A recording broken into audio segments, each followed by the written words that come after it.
pleasant good afternoon to members of the media and to our viewing and listening public. Welcome to the Trinidad and Tobago Police Service weekly press briefing for today, Friday, the 11th of November, 2022. I am Michelle Lewis, Inspector of Police and Public Information Officer. Today we are joined by the Commissioner of Police, Acting MacDonald Jacob, the Senior Superintendent for Port of Spain Division, Acting Mr. Roger Alexander, and of course the Superintendent for the Port of Spain City Police, Superintendent Acting Glenn Charles. Today, of course, you would notice that we are in fact in a different location. We are at the gymnasium at the Police Training Academy as we conclude and bring the curtains down at the very first Retirees Summit 2022. It is a collaboration between the Trinidad and Tobago Police Service and the Trinidad and Tobago Police Retirees Association, active and retired officers. And so, the Trinidad and Tobago Police Service continues to employ all resources available in its aim to fulfill the mandate to make every place in Trinidad and Tobago safe.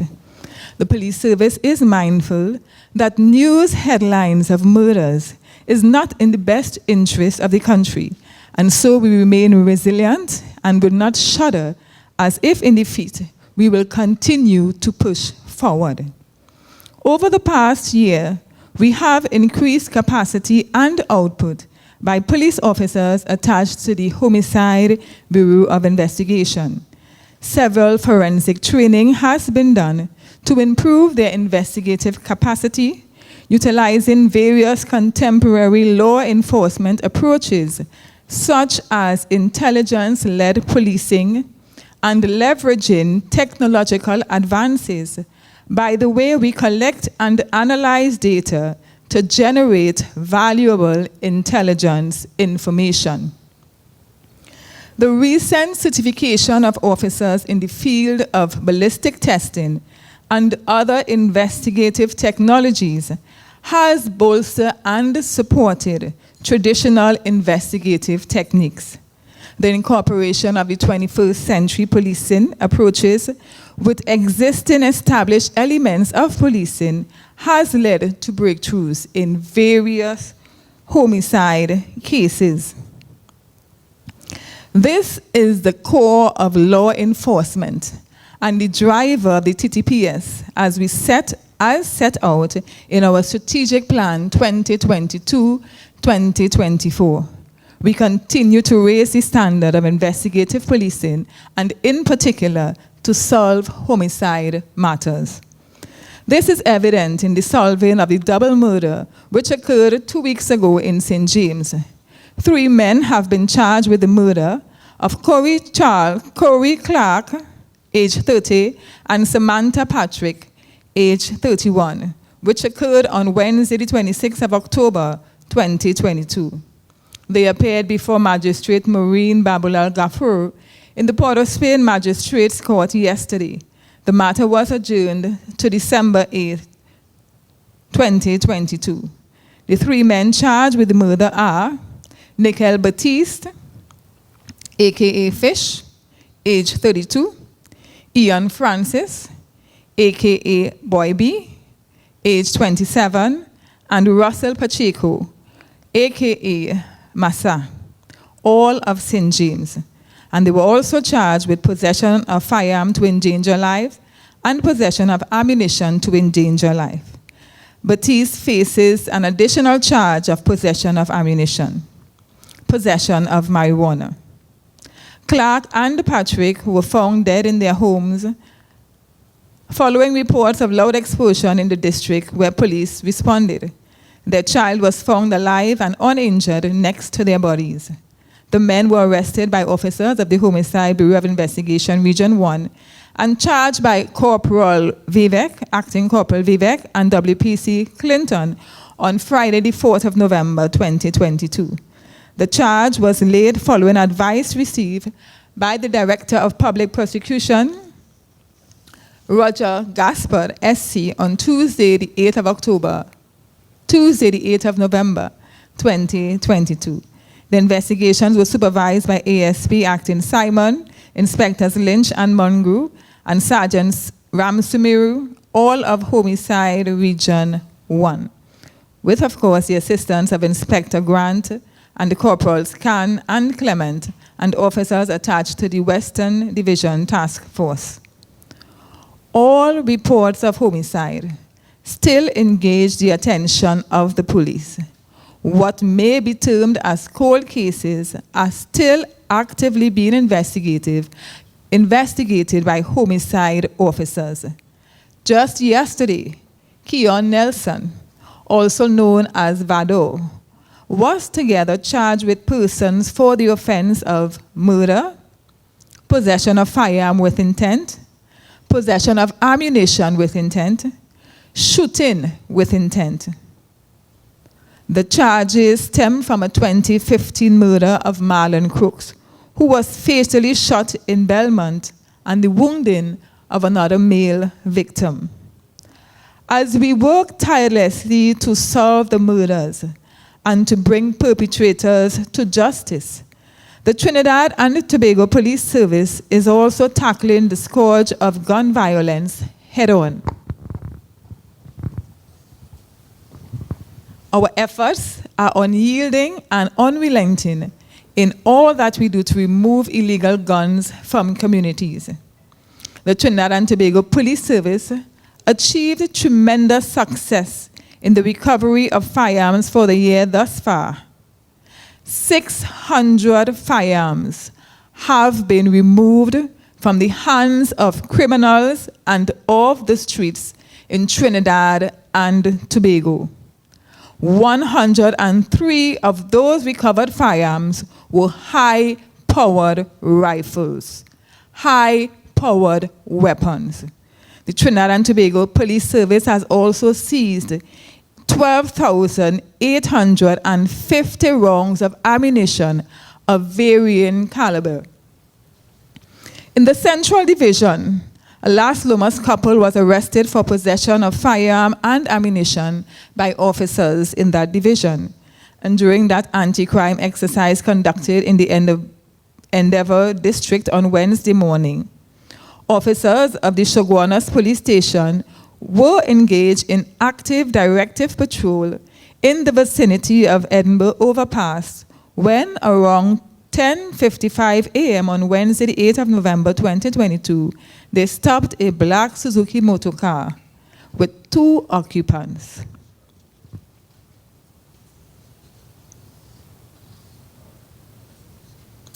A search of the vehicle resulted in the officers finding 1 Glock pistol loaded with magazine containing 6 rounds of ammunition in the vehicle. The occupants, a male and his common-law wife, were arrested in connection with that find. Meanwhile, in the Northeastern Division, in response to an upsurge in gang-related activities in the Mova District, officers of the Criminal Investigation Department, with the assistance of other internal agencies, conducted an exercise between 4 p.m. and 8 p.m. on Wednesday. During that exercise, officers found and seized 1 Smith & Wesson revolver and a black bulletproof vest in the district. And yesterday, Northeastern Division conducted another anti-crime exercise based on information received and relative to the recent social media robberies in the Mova District.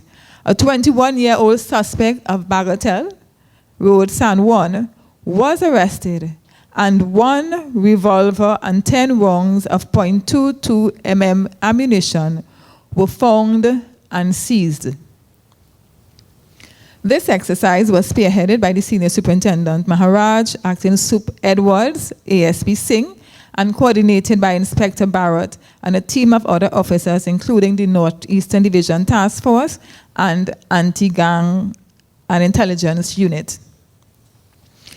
In the Western Division, officers conducted an anti-crime exercise where they proceeded to Rich Plain, Diego Martin on Wednesday where they conducted a search of an unoccupied house.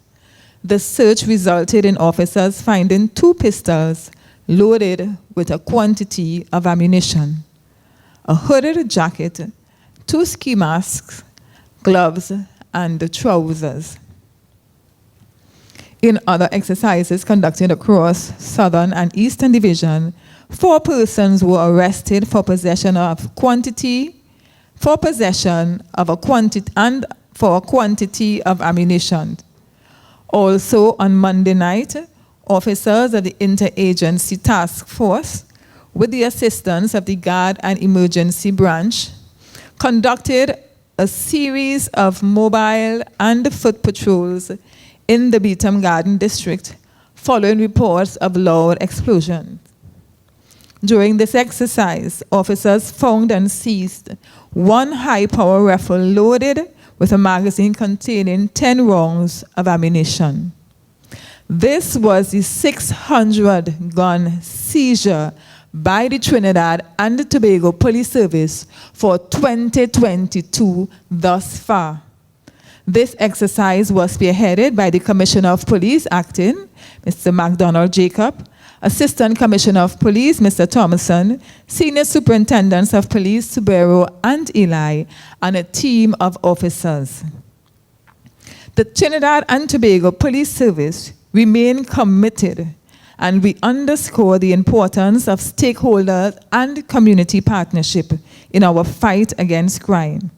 At this time, I turn you over to the Commissioner of Police, Acting MacDonald Jacob, please.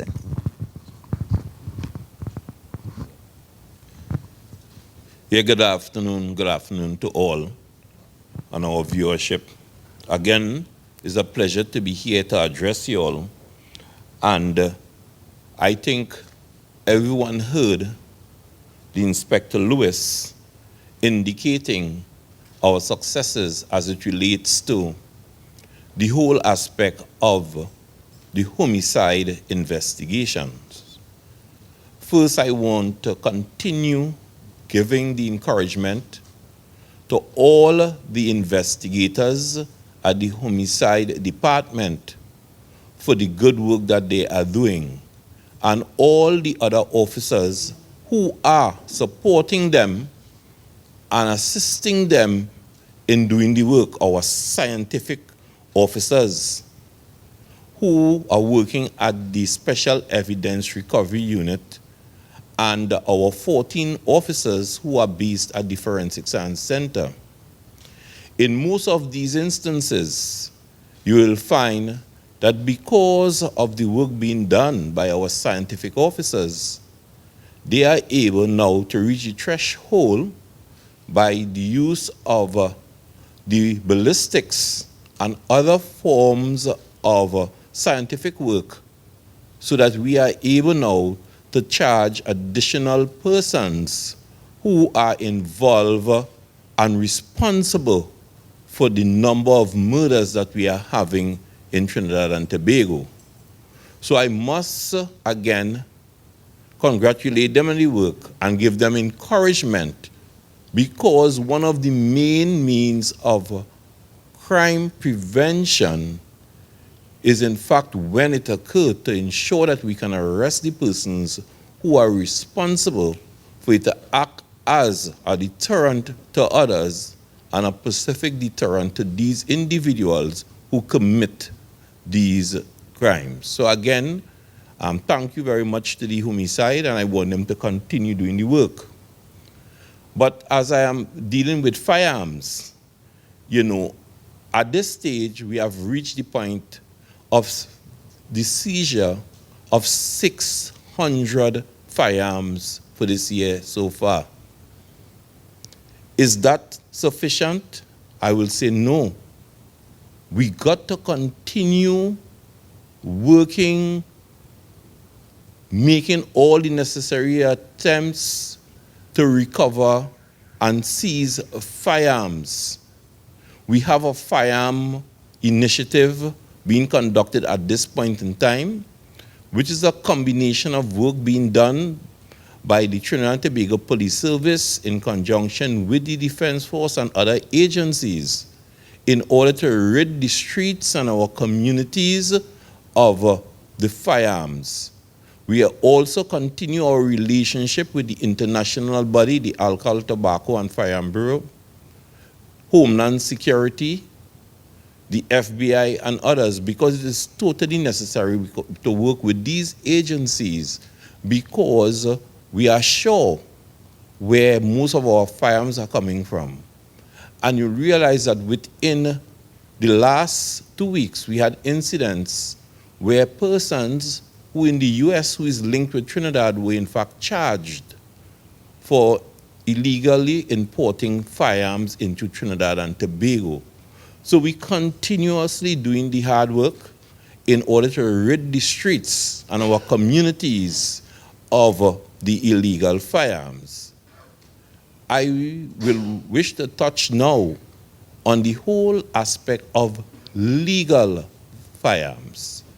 I want to make it clear to the general public that since the 13th of June this year, that our firearm section that deals with the issuance of FUL, the processing of firearms procedure for our security departments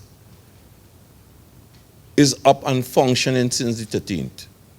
During that period from then to now, we have processed about 120 FUL applications, and we have completed over 800 other processes that is required by the firearms section. There is no intentions by me or the administration of the Trinidad and Tobago Police Service to close down the FUL department or even to cease the issuance of firearm user's license. Once persons reach the relevant threshold that is required, they will be in fact be granted the firearm. We all aware that it required a certain amount of work to be done, investigations, the vetting, everything. All of that will be done. Yes, we mentioned about issues with firearm persons who have the FUL, with legal firearm users, and we have identified in the situation about 108 firearms that we spoke about. That was over a 5-year period of persons who may have lost their firearm, instances where firearms were taken from persons home by housebreaking and larceny, persons who were robbed of their firearms, and in some instances, firearms were in fact lost. The figure was put out there to demonstrate to you all that it's necessary that we also focus on legal firearms to ensure that our users be able to secure their firearms properly, carry these firearms properly by concealing it. Having a firearm is not something that someone should let the whole world be aware. It is not something to show off about. And if you have it in your home, you must secure it effectively. And there are rules in relation to it, and we, the police, will be enforcing those requirements. We also have instances where persons who are FUL holders who accidentally shot individuals, some persons who misused the firearms, were not carrying it properly. Some of them injured themselves. And in some instances, we already had charged persons for neglect of the firearm when the firearm were either lost. They reported the firearm lost and they were charged because of the circumstances. Our intentions is to link with the trainers who carry out the training of the persons when they are given a provisional permit to ensure that they brief and educate the persons who are the firearm holders properly, improve on the training processes to ensure that the persons who are granted the FULs and have these firearms in their possession know the seriousness of what they are dealing with.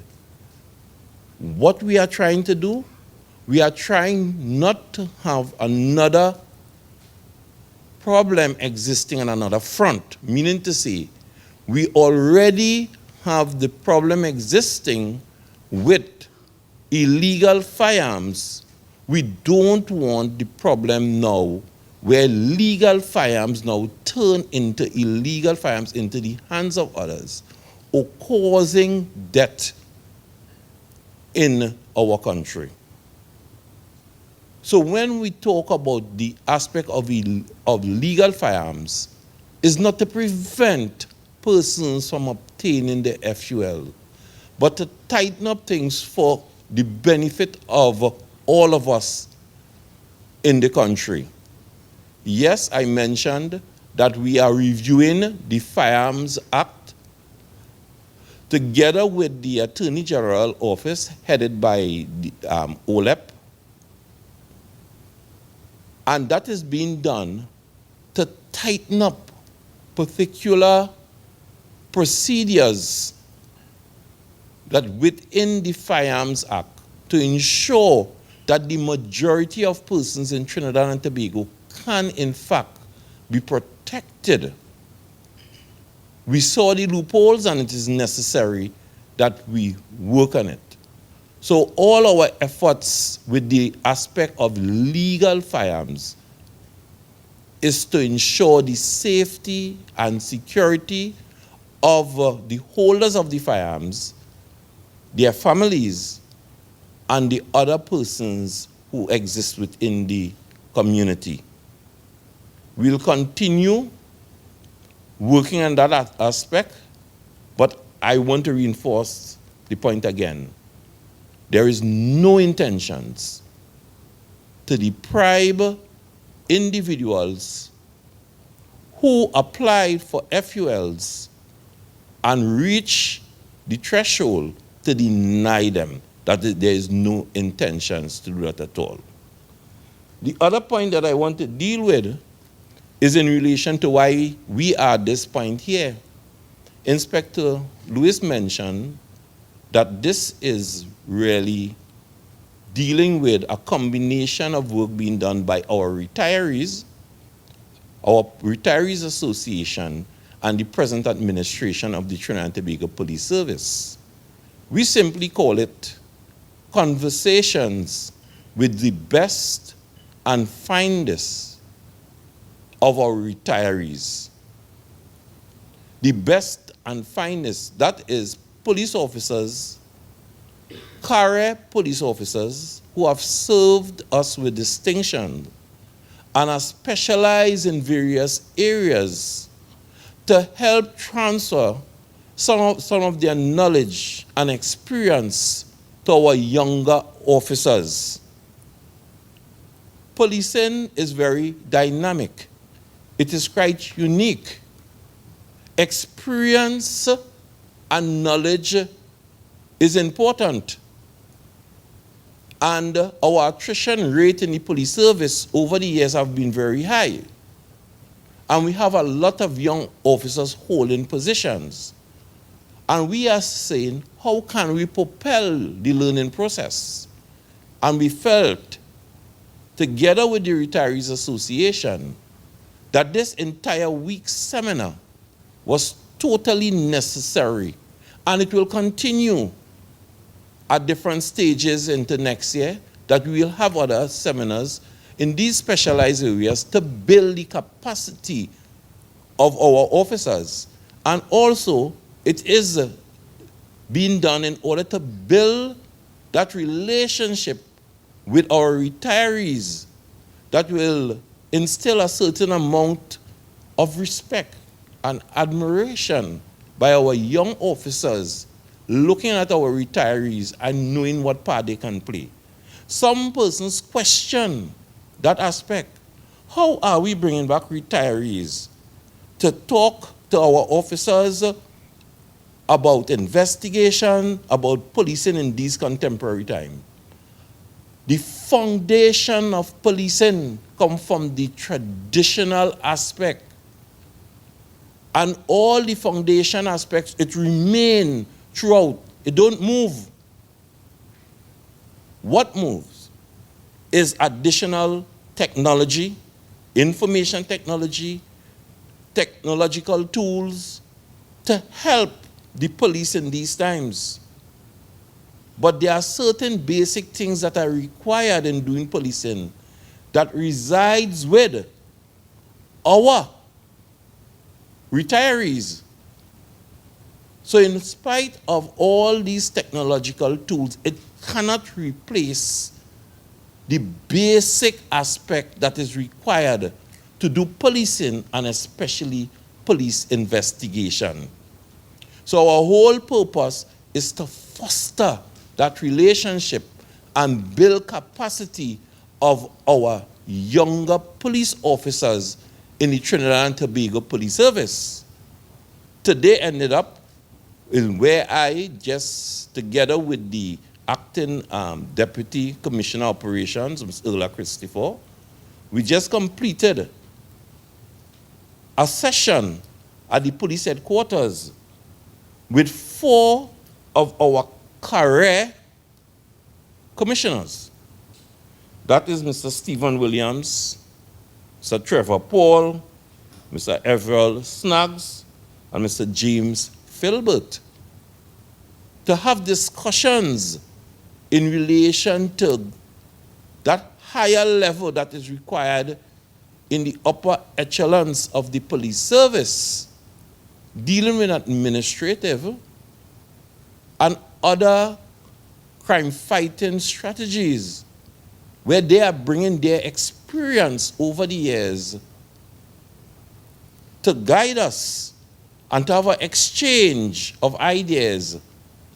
Again, all of this is being done for our development and decision-making, because learning never ends, and the Trinidad and Tobago Police Service is a learning organization. You know, and at the end of the day, the ultimate goal is to provide that level of safety and security for our citizens. So everything that we are doing is to provide a more proficient service for our customers. And you out there are our customers. So we are taking it from all different angles to ensure that we can build capacity to serve you and to deal especially with the violent crime in our society. I will take the honor at this time to introduce 2 of my other colleagues who are on set with us today, Senior Superintendent Alexander and Superintendent Charles of the Municipal Police, and you know Senior Superintendent Alexander is of the TTPS, and is where they are responsible for our city, Port of Spain. And they work together as a team, and they will have the concept about a safe city. And we have them on set today so that they can give you all an idea and pertinent information of the approach that they are taking, that they took. And I know that the president of DOMA already mentioned of the kind of successes that he is seeing in Port of Spain. And they will tell you why and how it will continue during the Christmas period and beyond. So again, thank you very much. I'll now hand over to Senior Superintendent Alexander and Superintendent Charles. Thank you very much. Good day, everybody.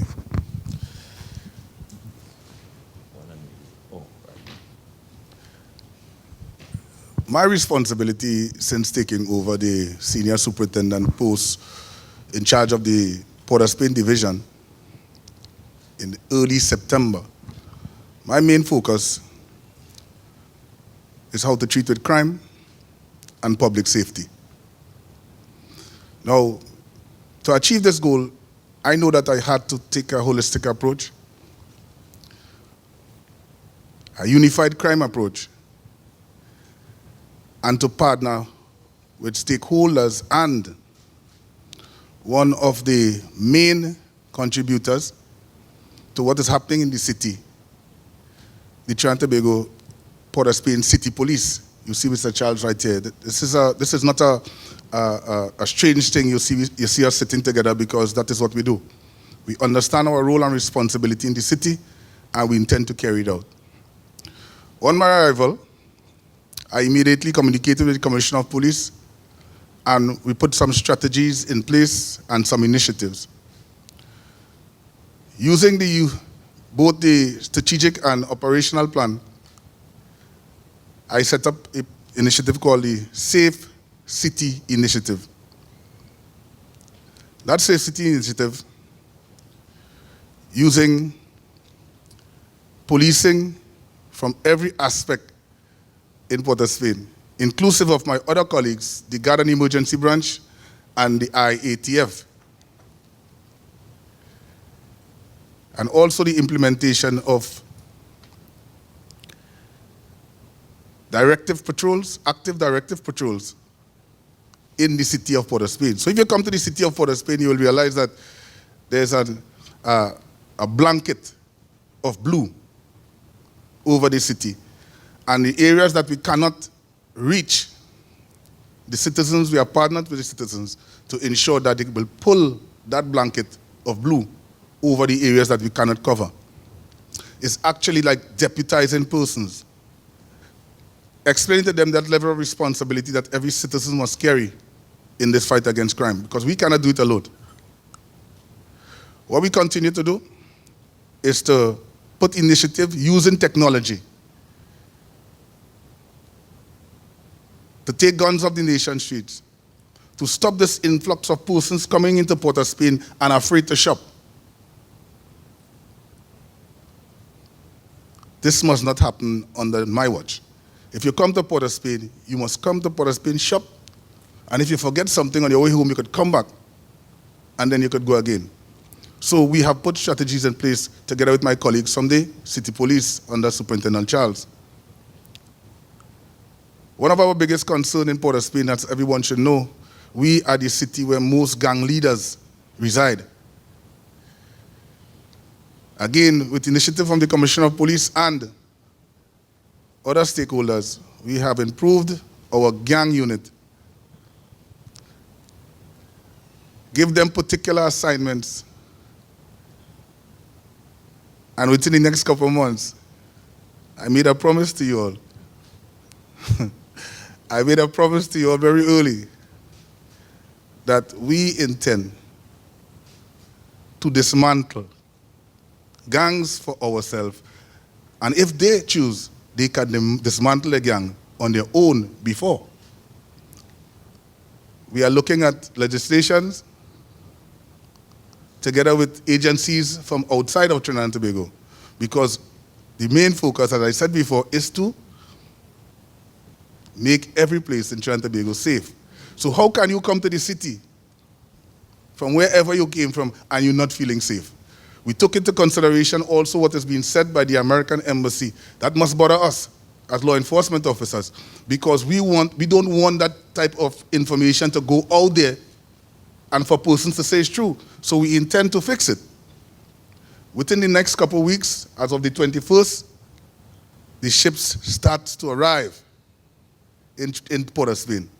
And we intend to make sure that every person that walks off that ship must walk back on that ship, wave us goodbye until they return. Yeah? members of the public and members of the media, everybody here has a role and responsibility in making the city safe. And it must just only extend to the city, wherever each of you all live. Yeah? We are treating with the school situation in terms of the community policing. And I wish I had an opportunity, my commissioner could bring a course and allow parents to have a course here to make it easier for us. So we had a course in parenting launched by members of the Trinidad and Tobago Police Service, because we often have to replace the parents who are neglecting their duty and responsibility. So again, we look forward to working with you. And the initiative of the Commissioner of Police is working quite well. One of the incidents I will let someone to mention to you, apart from the many others, a man was shot on Henry Street a couple of weeks ago, shot and killed within minutes because of the operation. Another operation that we have called Operation Charlotte Street. He was shot, firearm retrieved, and he was arrested. He attended court, and the matter is now pending. That's just one of the situations. Again, on the 23rd of this month, persons were robbed in Port of Spain. They were immediately held, went on an ID parade, and now they are before the court. So you see the initiatives working. Yeah? Everybody playing its part. I want to hand you over now to the Superintendent Charles of the City Police. Yeah, thank you, Senior Superintendent Alexander. As Mr. Alexander mentioned before, we have a concept called the Safe City Initiative. Our role of city police officers is really to support the effort of the Trinidad and Tobago Police Service. We at the Port of Spain City Police has committed all our resources to this initiative, the Safe City Approach Initiative. Through intelligent led policing, we has been seeing a trend in respect to the number of reports on Charlotte Street and the east side of Port of Spain in respect to the offense of larceny and larceny from the person. What we identify is that those persons and them from that area, who we call as gang leaders, has been employing the youths at risk from the ages of from 12 to 16 years to carry out these illegal act of snatching, larceny from the person. They do this to avoid, in terms of getting direct conflict with the law, and at the same time keeping the criminal record clean. Also, the youths are easy to replace. And most of the time, when these youths are arrested and presented before the court, they just get a slap on the face in terms of the animal should look at the age, and in terms of the in future, in terms of their contribution to society, they just get probably like a reprimand and discharge, and they're allowed to go back out to continue this act. Recently, we have arrested 2 male adults who we believe, based on intelligence, have been masterminding these criminal acts. Presently, the charges were preferred against them, and they're before the court. Additionally, we also cracked down on the illegal selling of narcotics at the Brian Lara Promenade, where again several persons were arrested. And again, what we observe is that there's using the same youth at risk from the same ages, from 12 to 16, to carry out these illegal acts. And again, as I mentioned, several persons were arrested, and the matter is presently before the court. We are urging the public, as time come on, that to be very vigilant as you enter Port of Spain, in the sense that do not make yourself easy target. Be very cognizant of your environment. We, along with the TDPS, will have police officers which is clearly visible at strategic locations such as the malls and the banks and other places of interest, to ensure that we create an ambience of safety and security that people could feel comfortable walking around the streets of Port of Spain. So we'll be out there in our numbers, and we're saying that if you see something, say something, and if you're in doubt, we have several police officers will be at the various corner. Engage the police officers and ask whatever information so desire. I thank you.